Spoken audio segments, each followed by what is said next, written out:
Mark chapter 10. He arose from there and came into the borders of Judea and beyond the Jordan. Multitudes came together to him again. As he usually did, he was again teaching them. Pharisees came to him, testing him, and asked him, "Is it lawful for a man to divorce his wife?" He answered, "What did Moses command you?" They said, "Moses allowed a certificate of divorce to be written and to divorce her." But Jesus said to them, "For your hardness of heart, he wrote you this commandment. But from the beginning of the creation, God made them male and female. For this cause, a man will leave his father and mother and will join to his wife, and the two will become one flesh, so that they are no longer two, but one flesh. What, therefore, God has joined together, let no man separate." In the house, his disciples asked him again about the same matter. He said to them, "Whoever divorces his wife and marries another commits adultery against her. If a woman herself divorces her husband and marries another, she commits adultery." They were bringing to him little children, that he should touch them. But the disciples rebuked those who were bringing them. But when Jesus saw it, he was moved with indignation and said to them, "Allow the little children to come to me. Don't forbid them, for God's kingdom belongs to such as these. Most certainly I tell you, whoever will not receive God's kingdom like a little child, he will in no way enter into it." He took them in his arms and blessed them, laying his hands on them. As he was going out into the way, one ran to him, knelt before him, and asked him, "Good teacher, what shall I do that I may inherit eternal life?" Jesus said to him, "Why do you call me good? No one is good except one, God. You know the commandments. Do not murder. Do not commit adultery. Do not steal. Do not give false testimony. Do not defraud. Honor your father and mother." He said to him, "Teacher, I have observed all these things from my youth."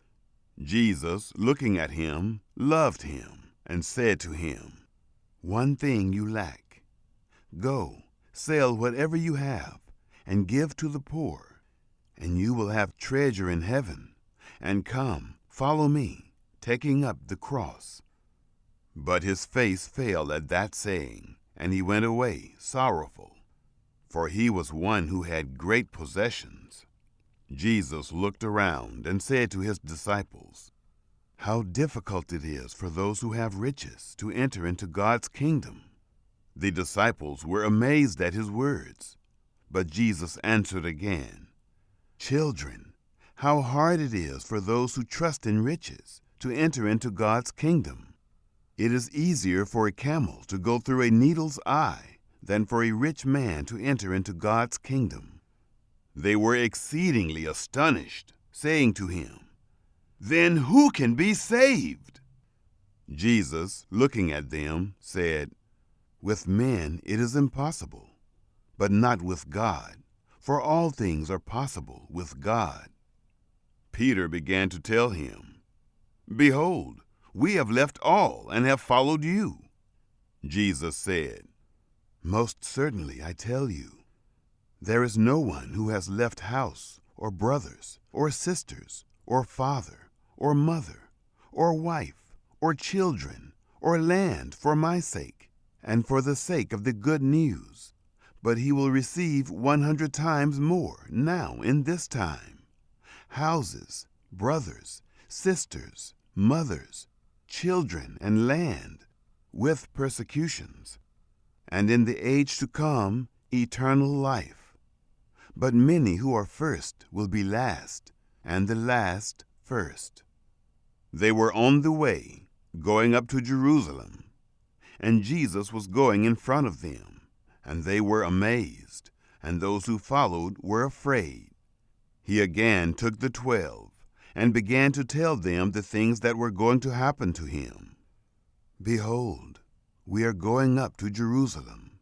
The Son of Man will be delivered to the chief priests and the scribes. They will condemn him to death and will deliver him to the Gentiles. They will mock him, spit on him, scourge him, and kill him. On the third day he will rise again." James and John, the sons of Zebedee, came near to him, saying, "Teacher, we want you to do for us whatever we will ask."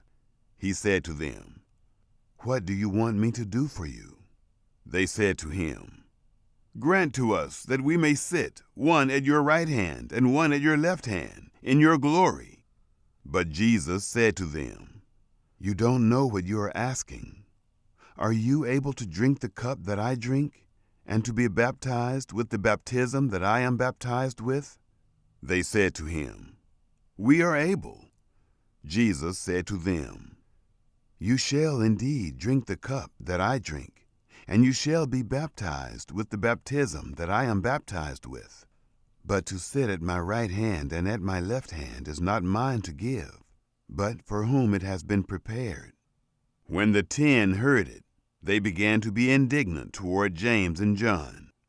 Jesus summoned them and said to them, "You know that they who are recognized as rulers over the nations lord it over them, and their great ones exercise authority over them. But it shall not be so among you. But whoever wants to become great among you shall be your servant. Whoever of you wants to become first among you shall be bondservant of all. For the Son of Man also came, not to be served, but to serve, and to give his life as a ransom for many."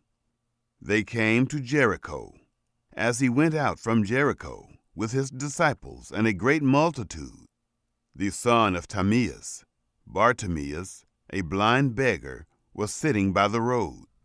When he heard that it was Jesus the Nazarene, he began to cry out and say, "Jesus, you Son of David, have mercy on me."